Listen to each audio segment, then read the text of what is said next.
नमस्कार दोस्तों, स्वागत है आपका आपके channel one nation one exam पर। तो दोस्तों हम लोग यूपी डीएलएड थर्ड सेमेस्टर का मैथ का सिलेबस कंप्लीट कर रहे हैं, जिससे रिलेटेड जो शुरू के 3 चैप्टर हैं वह कराए जा चुके हैं। इसके अलावा यह चैप्टर 4th है, जिसका यह पार्ट 1 है। इसके अलावा आपको पार्ट 2 भी कराया जाएगा, जिसमें हम चक्रवृद्धि ब्याज के आधारित प्रश्नों को हल करेंगे। पार्ट 1 में हम सरल ब्याज पर आधारित प्रश्नों को हल करेंगे। ठीक है दोस्तों, तो अगर आप चैनल पे पहली बार आए हैं तो चैनल को सब्सक्राइब करने के साथ बेल आइकन पे क्लिक कर दें। ठीक है दोस्तों, अब हम देखते हैं सरल ब्याज होता क्या है।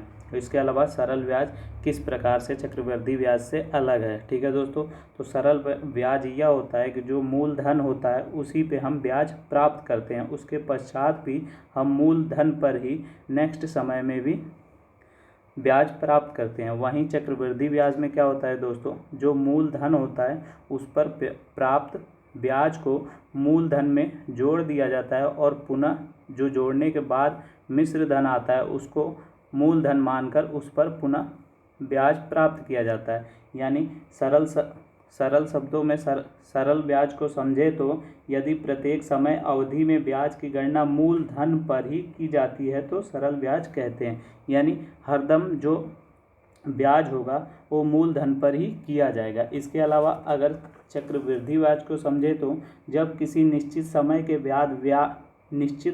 के बाद ब्याज को मूलधन में जोड़ दिया जाता है तब वह मिश्र धन आगे समय के लिए मूलधन बन जाता है। ठीक है दोस्तों, तो आप समझ गए होंगे कि सरल ब्याज और चक्रवृद्धि ब्याज होता क्या है। अब हम देखते हैं इनके फॉर्मूलों को।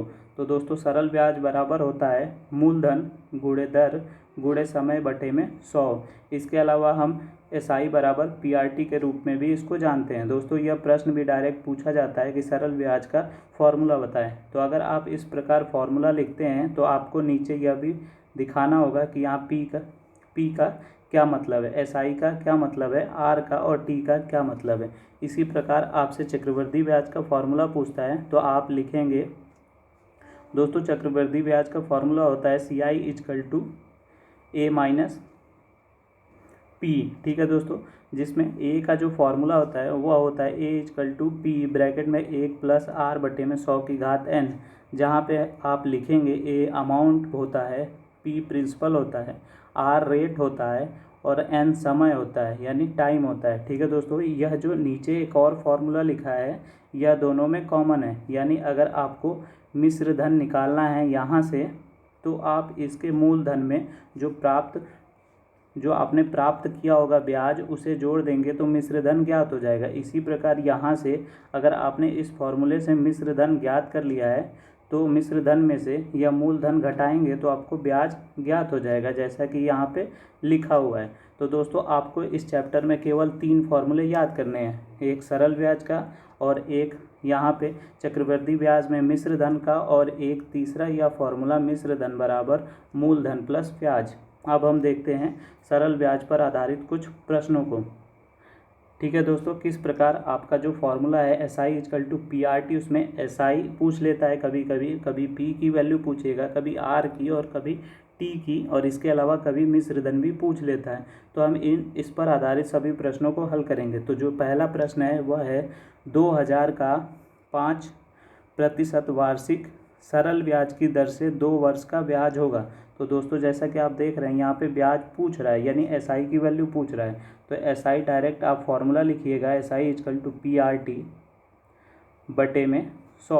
अब हम देखेंगे कि इसमें पी यानी मूलधन कहाँ दिया हुआ है। तो दोस्तों 2000 पे लग रहा है, यानी 2000 हमारा मूलधन था जिस पे 5% वार्षिक सरल ब्याज की दर मिल रही है 2 वर्ष के लिए। ठीक है दोस्तों, यानी आपका 2000 जो है वह मूलधन हो गया, 5% यानी रेट हो गया और टी यानी समय हो गया 2 वर्ष। तो हम यहीं पे इसको रख देंगे और 2000 गुणे 5 गुणे समय यानी 2 बटे में 100 हो जाएगा और हम इसको हल करेंगे तो हमारा एसआई ज्ञात हो जाएगा यानी साधारण ब्याज ज्ञात हो जाएगा। तो 2 शून्य से 2 शून्य कट जाएंगे और 5 दूनी 10, 10 को जब हम 20 से गुणा करेंगे तो 200 आ जाएगा और यही हमारा ब्याज यानी साधारण ब्याज यानी सरल ब्याज आ गया। ठीक है दोस्तों, अब हम देखते हैं अगला प्रश्न जो कह रहा है कितने धन का व्यास 4 प्रतिशत वार्षिक ब्याज की दर से 5 वर्ष में इतना हो जाता है। यानी कितने धन का ब्याज जो है ब्याज वह इतना हो जाता है, कितने धन का, यानी शुरुआती धन हमें नहीं दिया है, यानी मूलधन पूछ रहा है। ठीक है दोस्तों, तो मूलधन पी पूछ रहा है। बाकी आप फॉर्मूला जैसे लिखते हैं वैसे ही लिखिएगा, SI इजकल टू PR/T/100।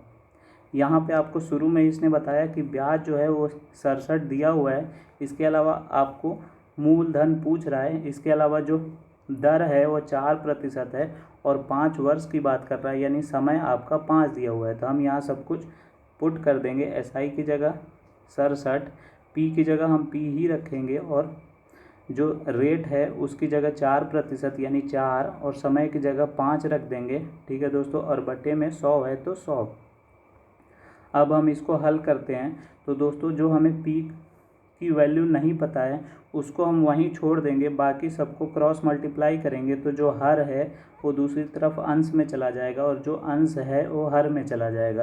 तो P की वैल्यू हो जाएगी दोस्तों 67 गुणे 100 बटे में 4 गुणे 5। अब हम इसको हल करेंगे तो यह 5 से आप देख रहे होंगे कि 5 दूनी 10, इस प्रकार 20 बार में यह कट जाएगा। इसके अलावा यह 4 से भी कट जाएगा, 4 पचे 20। तो अब हम 67 को 5 से गुणा करेंगे तो हमारा उत्तर आ जाएगा दोस्तों 335। यही हमारा उत्तर होगा, यानी यही हमारा मूलधन ज्ञात हो जाएगा।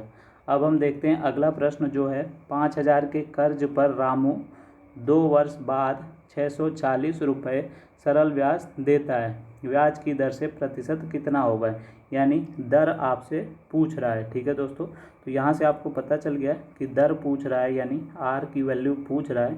इसके अलावा सरल ब्याज की बात कर रहा है तो हम SI equal to PRT formula लिख देंगे। फिर हम इसमें देखेंगे कि क्या क्या हमें दिया हुआ है। तो दोस्तों 5000 के कर्ज पर, यानी हमें मूलधन 5000 दिया हुआ है तो हम P की जगह 5000 रख देंगे। इसके अलावा रेट आपसे पूछ रहा है तो रेट की जगह R ही रखेंगे। 2 वर्ष की बात कर रहा है तो T की जगह हम 2 रख देंगे और बटे में तो 100 होता ही है। इसके अलावा उसको 640 रुपये सरल ब्याज देता है, यानी यह हो जाएगा 640 हमारा सरल ब्याज। अब हम इसको हल करेंगे तो 2 शून्य से 2 शून्य कट जाएंगे। इसके अलावा 50 को जब हम 2 से गुणा करेंगे तो 50 दूनी 100 हो जाएगा और यह दाईं तरफ अंश में है तो बाईं तरफ हर में हो जाएगा। तो R बराबर 640 बटे में 100 हो जाएगा। हर में 2 शून्य हैं तो यह जो अंश है इसका 1 शून्य से 1 शून्य कट जाएगा और 1 शून्य बचा है तो 1 डिजिट के बाद दशमलव लग जाएगा और यही हो जाएगा हमारा उत्तर। दर बराबर 6.4%। अब हम देखते हैं अगला प्रश्न जो है चौथा।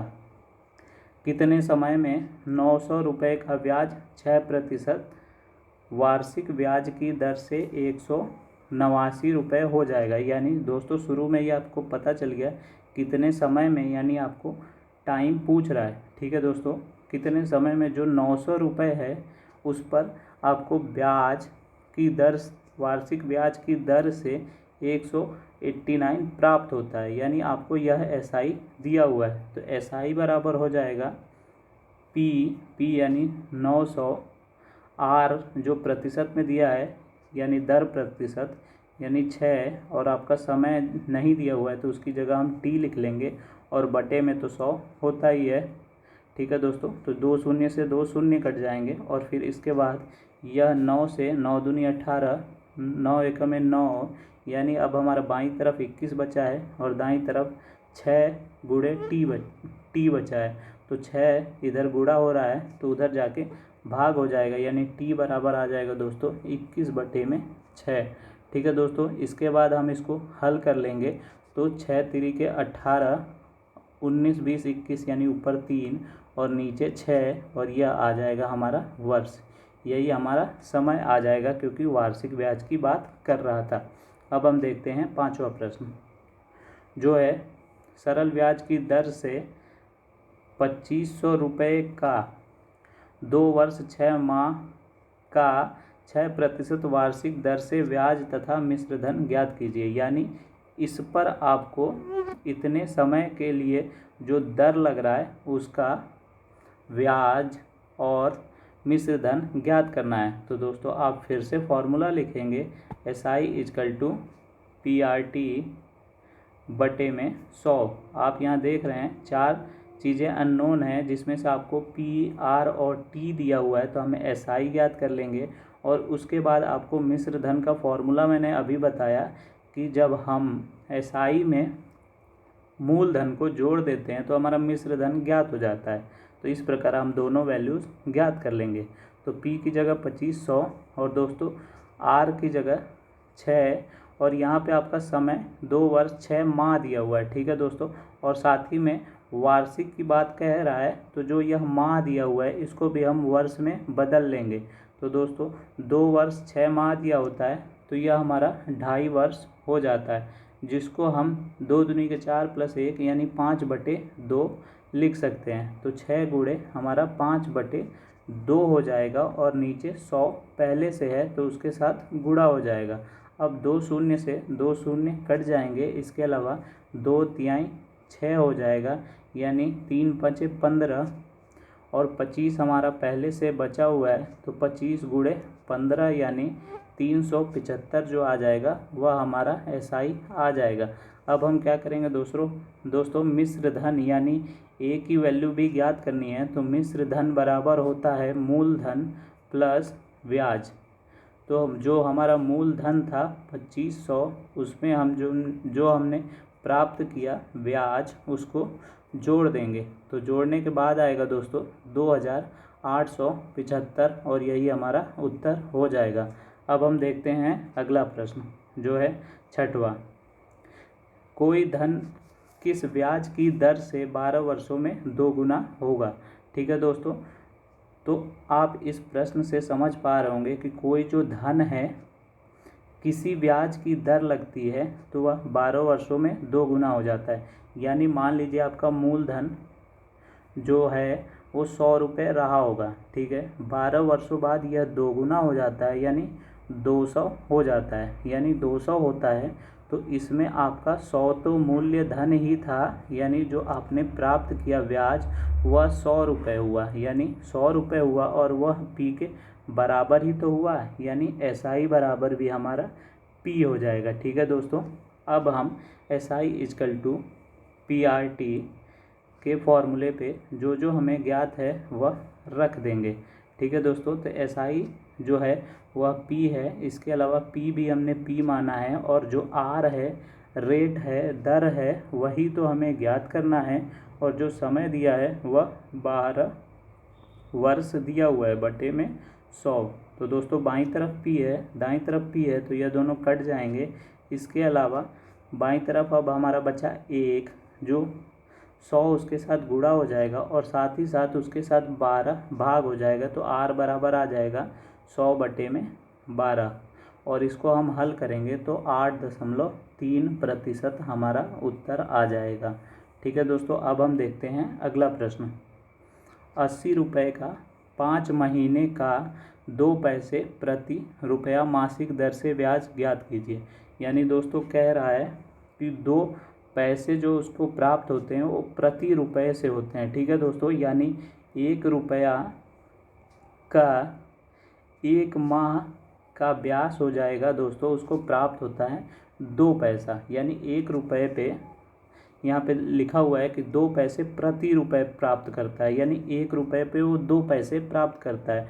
ठीक है दोस्तों, इसी प्रकार वह 1 रुपये पे 2 पैसे प्राप्त करता है तो 80 रुपये पे कितना प्राप्त करेगा, यानी 80 गुणे 2 यानी 160 पैसे। ठीक है, यह 1 माह के 80 रुपये का आ गया, परंतु हमें 5 माह का ज्ञात करना है। तो क्या करेंगे, हम इसको 5 माह का ज्ञात करेंगे तो 5 से गुणा कर देंगे। ठीक है दोस्तों, तो यह आ जाएगा दोस्तों हमारा 800 पैसे, यानी इसने 800 पैसे प्राप्त किए, परंतु हमको रुपए में ज्ञात करना है तो हम इस 800 पैसे को रुपए में बदलने के लिए 100 से भाग कर देंगे तो हमारा आ जाएगा 8 रुपये।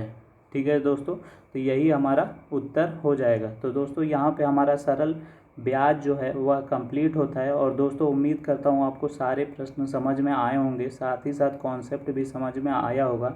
तो दोस्तों इस वीडियो को अपने दोस्तों के साथ शेयर करें, सारे क्वेश्चन समझ में आए हो तो लाइक करें और चैनल को सब्सक्राइब करने के साथ बेल आइकन पर क्लिक कर दें। पूरी वीडियो देखने के लिए बहुत बहुत धन्यवाद दोस्तों।